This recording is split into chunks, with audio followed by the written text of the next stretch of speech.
all-new edition of the Friday Night Pigskin presented by Adena Corporation.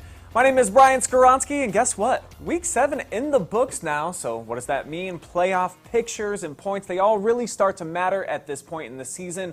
Also, I'm trying to think, Andy, of how I can bring you in here. The OCC League. We're starting to get a little bit clearer picture of what we got going on here. So I'll go ahead and just welcome in Andy Jardy since he's hanging out with me here tonight. Appreciate that, Brian. And just one big game, though, within the conference tonight.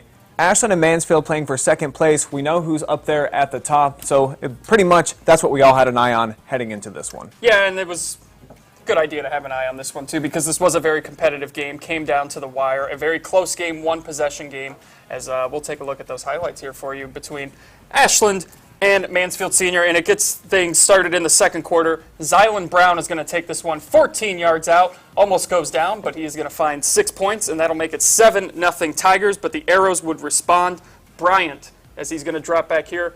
Landon McFrederick, what a great name. Woo! Hits the circle button, spins out the entire Mansfield Senior defense. He is gone, 45 yards. It is knotted up at 7. The TY Tigers would get a field goal before the half and lead 10-7. Third quarter, La Owens, the tip drill. Ooh, Thank you very much. 48-yard pick six. It's 17-7 TY Tigers. And then here we go again with Ashland. Bryant once again to McFrederick, 9 yards. It's now 17-13. The Tigers, though, would get another field goal. This would make things a more comfortable lead at 20-13. And then the Arrows' final scoring play right here, Bryant to Jonathan Metzger, 27-20. Mansfield Senior gets the win, and a shout-out to Jonathan Metzger, who set a Ashland record for most receptions in a career, 128. So how about that? Nice night for Mr. Metzger. Yeah, that's pretty phenomenal. Anytime you can set a career mark, that means you're going to get your name up on a little plaque. You're going to be around for a while, and it looks like Mansfield Senior hanging around now. They're the only team really within striking distance of West Holmes at this point, so obviously it was a crucial win for whoever was going to walk away with this one.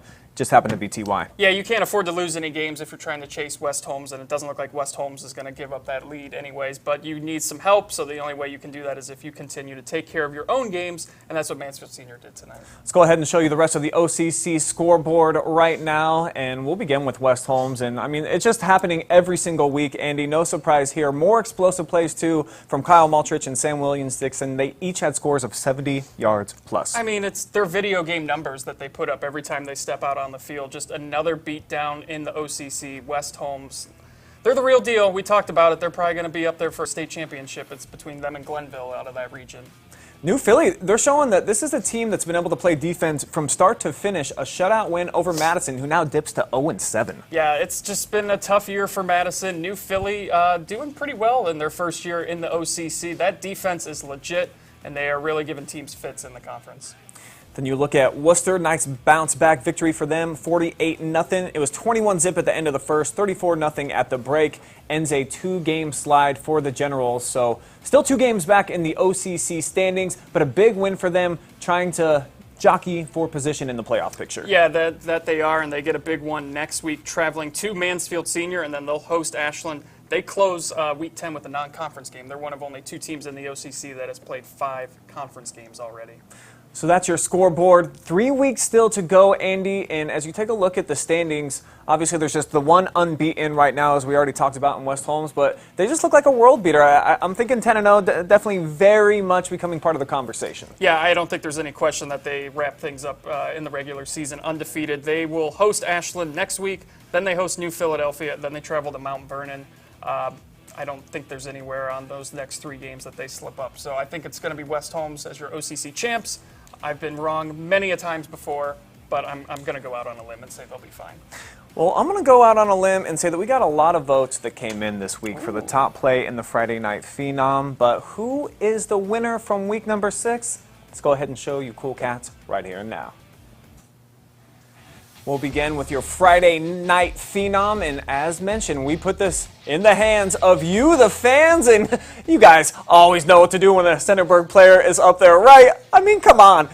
30% of the voting going to Kaylin LeMaster, so it was actually kind of closer than I expected. But look at the gaudy numbers, Andy. Almost 200 yards rushing, 4 touchdowns for the kid. I mean, it's in his name, LeMaster.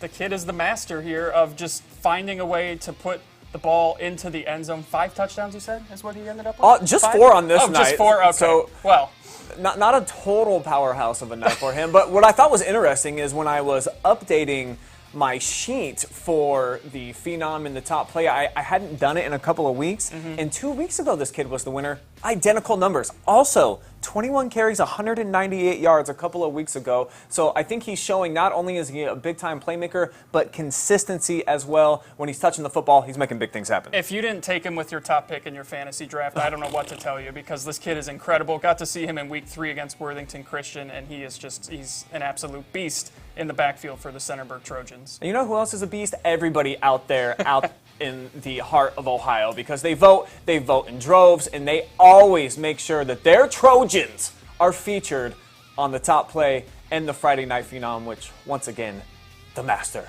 LeMaster, Kaylin LeMaster, is a part of as our Week 6 champion. Big time stuff right there. Okay, so he's the Phenom, but what about the top play of the week? We had some pretty quality individual efforts, but none bigger than this play right here. Check out this big throw, and then Austin Niedercore of carry comes down in the corner of the end zone, the only touchdown of the game to beat Colonel Crawford. That was a battle of undefeated teams, so obviously this one carries a little bit more weight than your standard touchdown. I see what you did there. Carries a little more weight for carry. Well done, Brian. Yeah, carry, I mean, are they ever going to lose again? I have no idea. I don't think so. 27% of the vote coming in for Austin, and I'm told a lot of the votes that came in, you get double time when you vote live and free on our weekly podcast on Mondays. That's what put Carey over the top. All right, guys, we're going to take a quick timeout. When we come back, we have tons of highlights to get to, as well as a breakdown with our coach, Eric Will. You're definitely going to want to see what he has. Eric, you down with LCC? Yeah, you know me. That's right, baby. We'll be right back on the other side.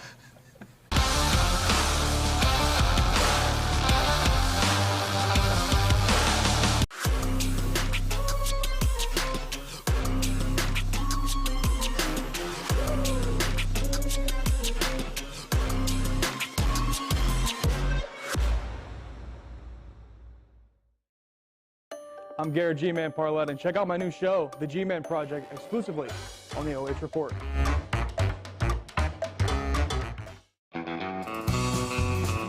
I'm Travis Big League Berardi. Catch me every week with my Country Roads rankings. We'll go over the small school top 10 football schools here in the area.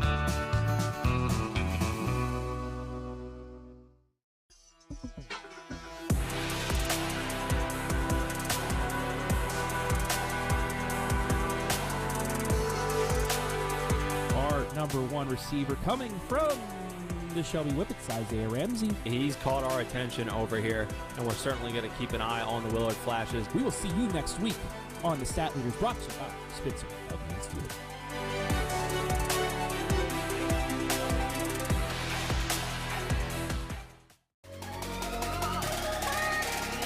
What's up, America? Brian Skoronsky here, and if you want to see me and the gang chop it up with some unintelligent conversation, we've got the show for you. Check out the OH Report video podcast every Monday, exclusively right here on the OH Report.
Hanging out in the coach's corner here for the next segment of the Friday Night Pigskin. That's right, Brian Skronsky along with yours truly, Eric Will. And we were out playing in the treehouse tonight, Eric. Bob Wine Great Field, times. one of the best environments in all of high school football, certainly not just in North Central Ohio, but I think the entire state for small schools. But for the Cubs, they're in some rare territory tonight, looking to avoid their first 3-game losing streak in 10 years. Right. Let's show the folks at home how it all went down. All right, so it was actually homecoming night at Bob Wine, and that's Lucas QB Andrew Smolin. He's wearing the King's crown. Didn't have it on there, but he was looking like a king early on, Eric, giving the Cubs an early edge. It was 7-0 on the opening drive, so things looking good for Lucas. But if Smolin was the king of the game, Carson Parker would be next in line for the throne. This ties it up at 7-7 midway through the second quarter. Ensuing Lucas possession, Aiden Culler drills a 35-yarder, Cubs back on top, 10-7, and now following a fake punt by Lucas, LCC gets one last play before the half to Billy Burke as time expires. Are you kidding me? The biggest play of the night puts the Thunderbirds on top, 14-10, heading into the locker rooms. After a very uneventful third quarter, we're going to fast forward now. Matt Quatman goes low for the diving score here. They would miss the PAT, but it's still 20-10 T-Birds on top. Cubs gonna get right back in it, though. Here's Logan Toms making the catch. No defense inside. He goes in. It's 2017, 5:03 to go. Gabe Circa and the T-Birds, though, I mean, they had the running attack going big time in the second half, in particular in the fourth quarter. This long run is going to set up Parker for his 4th total touchdown of the night. Extends the lead back out to 9, but don't sleep on the Lucas passing game. Explosive play here. Corbin Toms over the shoulder grab. That's going to set up Andrew Finello on a tip drill, and he's going to take this one into the end zone, 26-23. Plenty of time still left. Cubs had all 3 of their timeouts as well, but just too much Parker in the T-Birds run game as he went off in the fourth quarter. He was our MVP of the game. He told me afterwards, Eric, that that's his MO. He gets stronger as the night goes along. He certainly did tonight. Yeah, there's no doubt about it. I mean, he was the player of the game. He was the best player on the field for both teams, and I thought down the stretch he was the difference in the game, and he was why they were able to milk it away and get the 26-23 victory. And in the fourth quarter, there were really 2 plays that LCC, sorry, they're not a business, LCC, that they were able to kind of really hone in on. They were running power and they were running counter. So if you'd like, Brian, let's take a look at this. Yeah, they're not a business, but they took care of business. That's right. They did take care of business. So here we go, up on the board here. Now we're going to look at this from an offense and a defensive perspective. So we're looking at Lucas's defense against Lima Central Catholic's offense, okay? So here's what we've got. We've got a 4-4 defense, okay? So we got 1, 2, 3, 4, 5, 6, 7, 8. That's your box. Now they're playing what's called a 4-4-0 coverage. That means there's no safety anywhere here in the middle of the field. That means we've got here, we've got here, we've got here, and for the time being, we're matched up here. Now, it's a numbers game. Everything in football is analytic. Every defensive coordinator will tell you this, okay? I got 1, 2, 3, 4 here. We've only got 1, 2, and potentially a 3 here. So to get the numbers, they're going to motion him over. This is a great call by the offensive coordinator. I'm bringing him over. So now he's going to set right here. So now I'm bringing an extra guy over. We're running what I call 15 counter. The reason it's not power is power he'd wrap up through. Counter we're going to kick out. So we want this guy to have the ball. Brian was talking about it. This guy's phenomenal. This is Carson Parker. We want this guy. He's 210 pounds, 6'2". We want him to seal the game. That's your dog. That's your best player. So when we pull him, that now gives us our 4th player. So now we have our numbers. So now we've got 3 over here. This is going to be our 4th. 1, 2, 3, 4. We're good to go. We're 4 on 4. Now we get to just play football. We're going to block back. We're going to go on. We're going to go here and up to the backer, and then you're going to see the kick out right here. This guy right here is just going to run in here. This is eye candy. The quarterback's going to keep it. It needs to hit in that wall. Now, defensively, here's the problem for Lucas, and this isn't just a Lucas problem. This is a high school problem everywhere. Your linebackers have to watch the guards. The guards tell you where the play's going. So as soon as this guard steps down, we call that an open window. This is now open. He has to shoot right now, 100% right now. when this guard pulls, he yells, pull, pull, pull, and he gets over top right now. If that doesn't happen, you're going to see what you're going to see again, Brian. We're going to pop it up here. You're going to see exactly what I'm talking about on film. When you're sitting down on a Saturday morning with your players, these are the things that you're talking about right here. So we get the play up and we'll get it going here. So there's the motion. See, we've got the matchup. There your guard pulls. There goes your QB right there. Now, if we can go back again, if we can see that again, go ahead and go back to the beginning and then pause it. Right. Keep going. Thank you very much. It's right at the step right now. You see the guard is pulling right now. You're going to see he's going to kick out that end. Look at the backers, both backers. You have the backside backer. He's working straight ahead. The backer that should be play side is reading the tailback, not his guard. If he was reading his guard, he'd be filling straight ahead in that window. Go ahead and play it. Here we go. Oh, it's going to happen. Boom, and then right there. See how he gets up? He actually crosses the center. That play right there is made. It's able to be made because the backers get out of position, and so that's why you have a big gainer. Why is that a big deal? Because Lima Central Catholic was trying to milk the clock, win the game, and Lucas's offense actually rose to the occasion in the fourth quarter. They just couldn't get that key stop down the stretch, Brian, and you're looking at why right there. It's a simple numbers game. And then we also need eye discipline right here from these guys.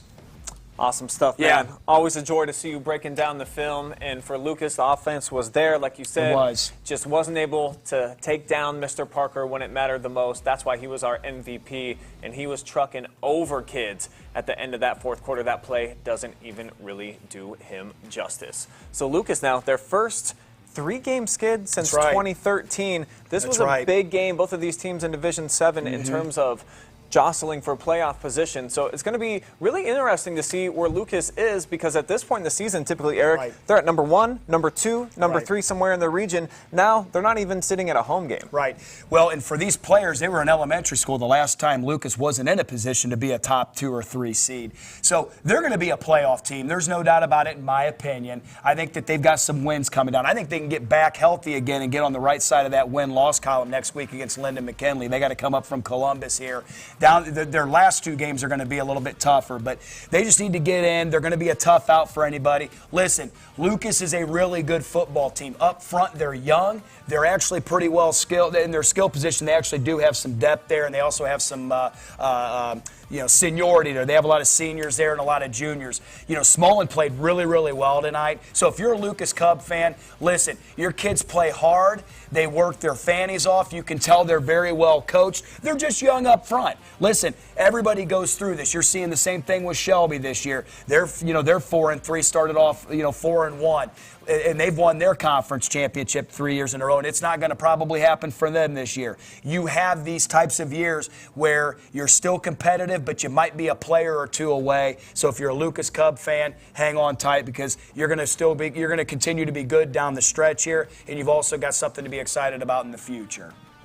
All right, let's start talking about some more of the MOAC. I'm glad that you brought up the Shelby Whippets, the 3-time defending champions of the league, and Lucas's Week 1 opponent, Clear Fork, a team that the Cubs, they were right there. They almost had them. Let's show you what Clear Fork was able to do tonight in their matchup against Marion Pleasant, a team that had been struggling coming into the game. Just 1-5. Clear Fork has been on a roll, looking for their 5th straight win, and Victor Skoog doing what Skoog do, getting into the zone. 7-0 on their opening drive, so Clear Fork taking control, and would you believe it? They're going to get back into the end zone here, Eric. And this is one of the most exciting players in the area, I think, emerging now. Powie Alt. Yes. Making it 14-0 here. Dynamic playmaker for them. Clear Fork would go on to make it 21-zip. Here's Powie again, this time from 4 yards out. Not only is he fast, but he's physical. He can run in between the tackles as well. Don't sleep, though, on Marion Pleasant. 22-yard touchdown coming up here from Owen Lowry. Look at him outrunning the Colts defense to the outside, trimming down the deficit to just 14 points, and he wouldn't be done just yet. Lowry about to make it 21-14 as he's going to punch this one in from just 2 yards away. We're still in the second quarter, and we've got ourselves a ball game, folks. This looked like on paper like it was going to be a running clock somewhere at the half. Instead, Clear Fork in a dogfight. Luke Schlosser creating a little bit more separation, though. This is less than a minute later. Makes it 28-14. That would be the halftime score with Clear Fork on top. But Marion Pleasant coming through with some big plays right here. Halfback toss to Jake Trachtenberg, 68 yards into the zone. It's 28-21 in the third quarter. The Spartans just won't go away, but Jay Jackson thinking, hey, we got to get it done here. We're at home. We're on this 4-game run. Let's try to make it 5.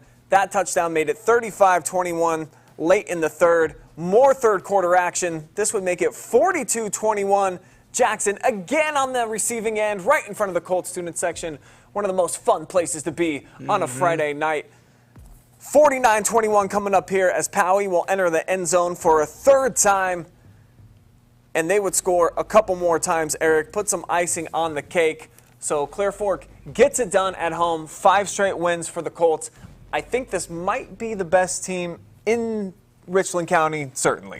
Yeah, I would say if you're going to go county, we got to talk about Crestview as well in that conversation. Oh, that's right. They're right on the edge. But, I know G and Storm have a little rooting interest in that. I still feel bad for G. About 2-3 years ago, I took his last Coney over there at Lucas. So, we got to at least bring Crestview in for that. But no, in all seriousness, I think we all said we felt pretty confident coming into this year that we thought Clear Fork was kind of the class of the league. Even though they didn't have the hardware coming in, we knew what they had up front. We knew they had Victor Skoog. We knew they had a couple of guys that kind of enroll in that had moved down to the area.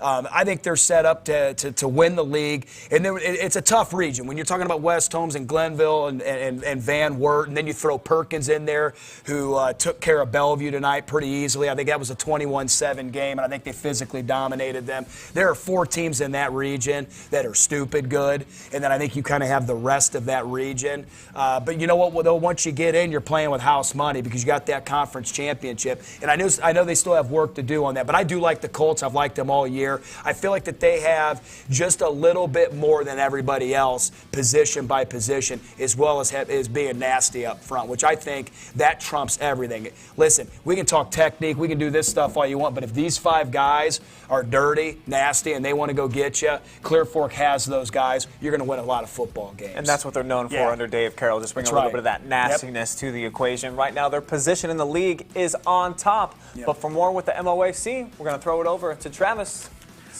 First off, for head coach Steve Haverdale, who's watching right now, we apologize for Brian completely forgetting about your squad. It's dominating, especially Crestview. It's still in. I mean, they're Ashland Crestview. Anyway, and also Eric will. Do we ever have? Does any other high school football show have what Eric Will does each week? Because I think that's the best part of the night is watching Eric Will just so happily go through this stuff, and it just makes us just above and beyond every other score show in at least North Central Ohio, but everywhere. Anyway, let's get back to it. Hayden, the leading rusher in all of the area, Dane Nauman going up against Shelby.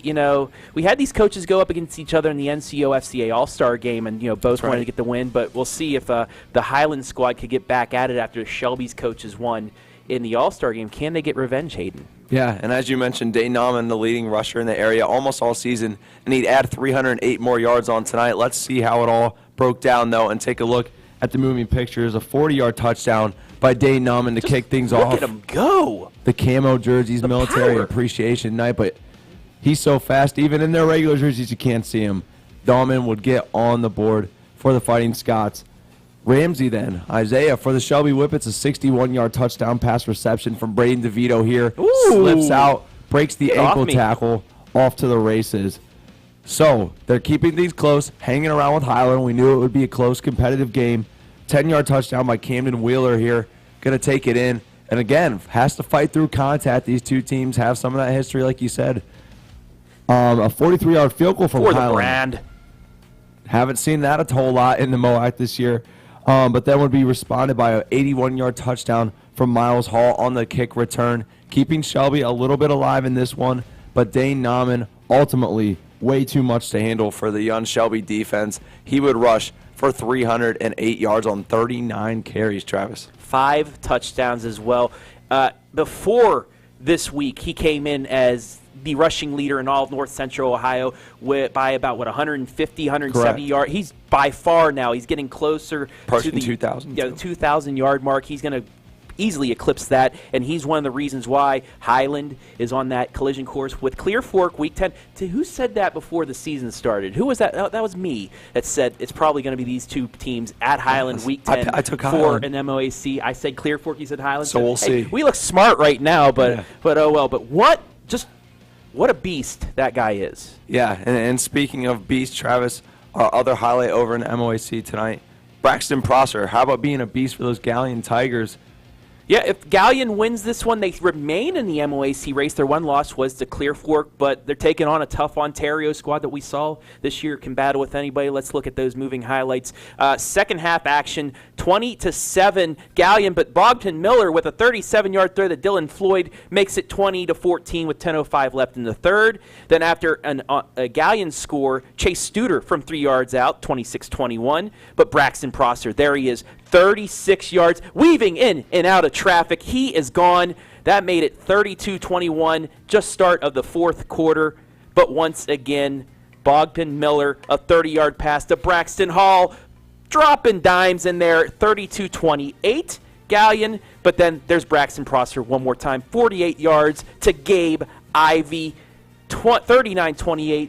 If you like scoring, the last 5 minutes of this game is for you. Miller now connecting the Trey King.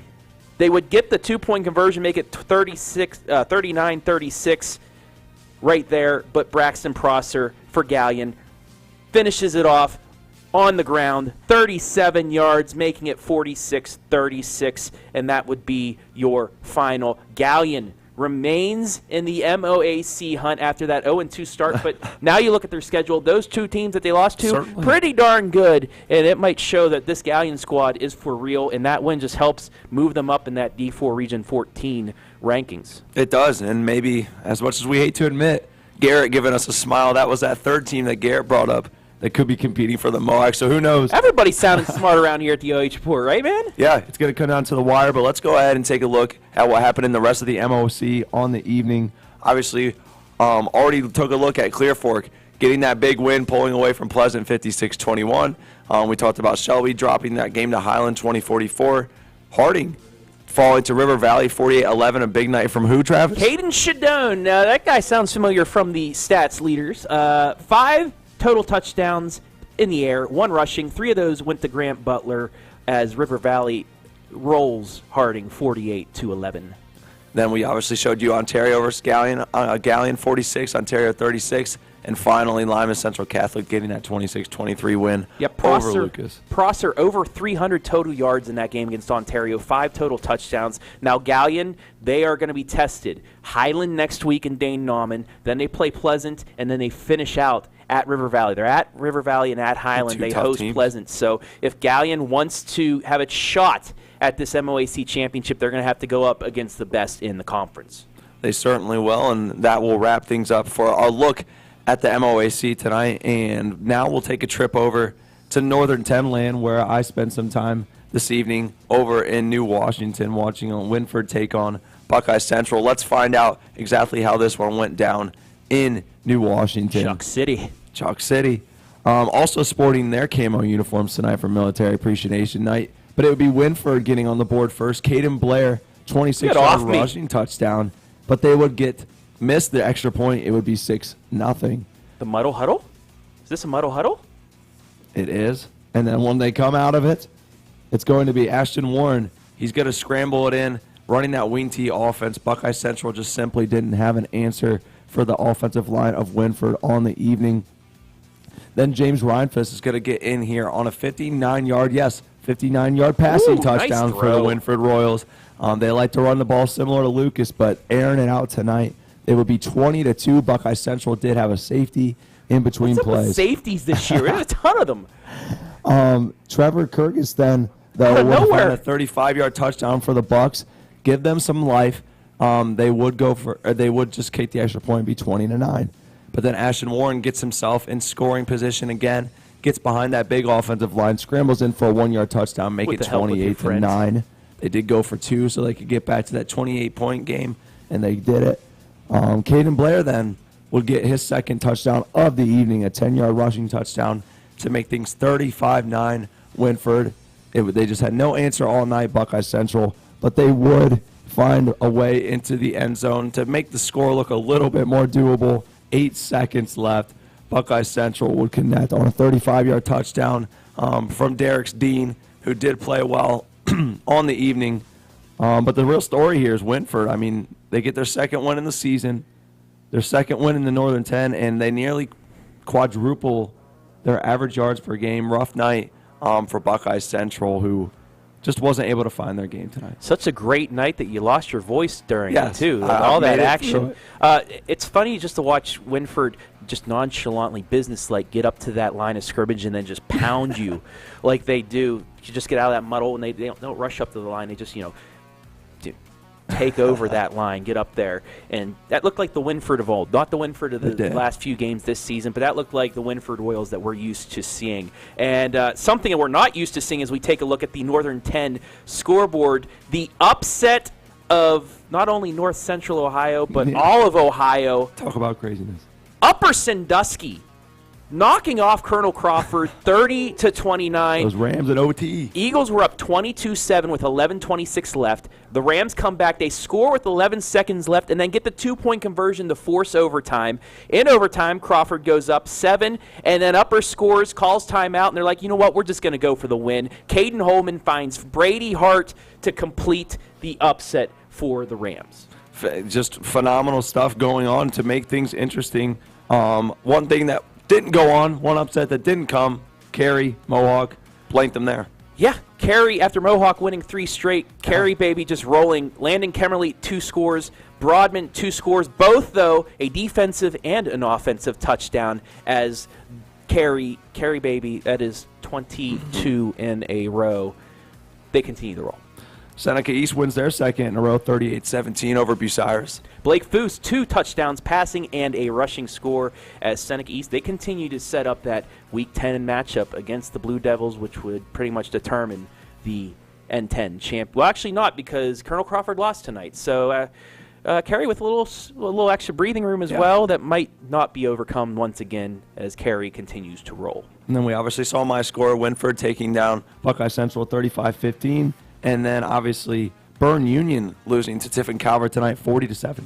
Calvert, once again, that's a big win for them if they want to get back into the playoff ratings, if they even want to have a chance at hosting a game. They have a trip back to the Ohio Valley coming up to take on Buckeye Local, a team that we know back right on the Ohio River. So it's about a 2.5-hour drive, but Calvert will go out there, and that'll give them some bonus points. Anything before we finish up the segment, Hayden? I think I've expelled all my voice, so that's about it for me. All right, we're going to take a break. When we come back, Cutie Corner coming up. G and Storm have the KMAC and the Firelands. You're watching the Friday Night Pigskin live and free on the OH Report.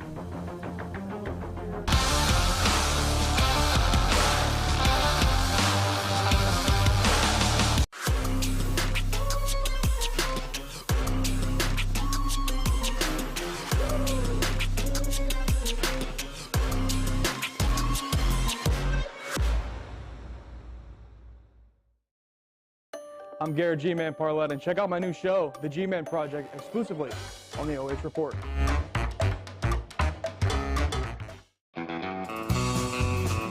I'm Travis Big League Berardi. Catch me every week with my Country Roads rankings. We'll go over the small school top 10 football schools here in the area.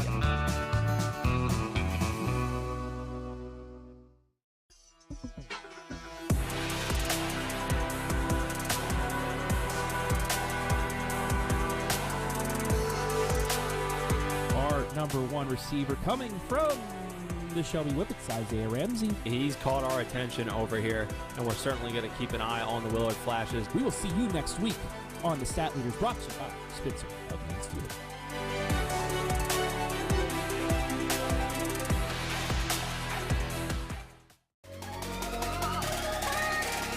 What's up, America? Brian Skoronsky here, and if you want to see me and the gang chop it up with some unintelligent conversation, we've got the show for you. Check out the OH Report video podcast every Monday, exclusively right here on the OH Report.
Hey, what's up? Welcome back to the Pig Pen. Storm Bluntschli, of course, joined by my good personal friend as well as colleague, the illustrious Garrett Parlett. Garrett, we had a lot of fun things going on. Of course, we were at Crestview, so let's just not waste any time. Let's just get right in to those Crestview moving pictures.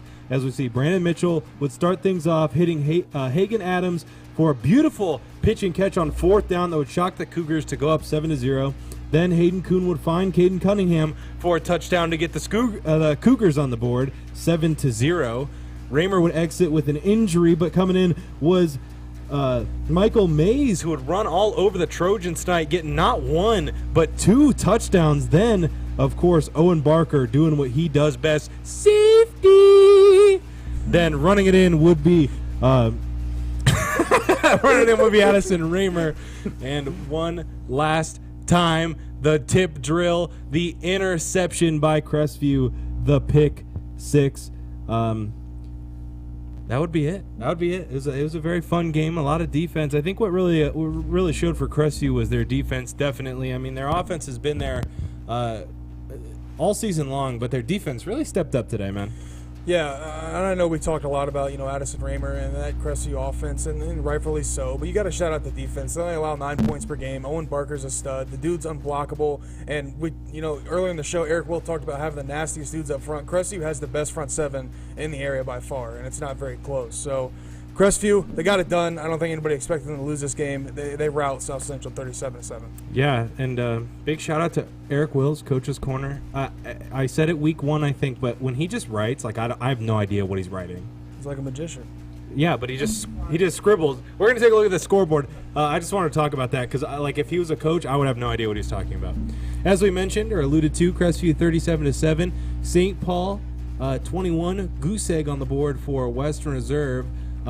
Mapleton over Plymouth 54-37 in a shootout, and Gibsonburg dominating Monroeville 55-7, still winless for Monroeville.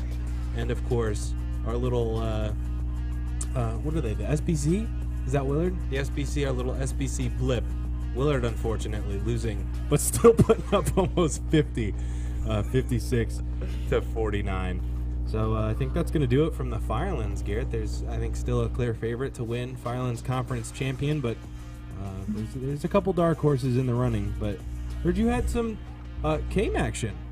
Yeah, Storm. I got to see some highlights from Northmore versus East Knox. We were at East Knox last week when they KMAC fell Mount Gilead.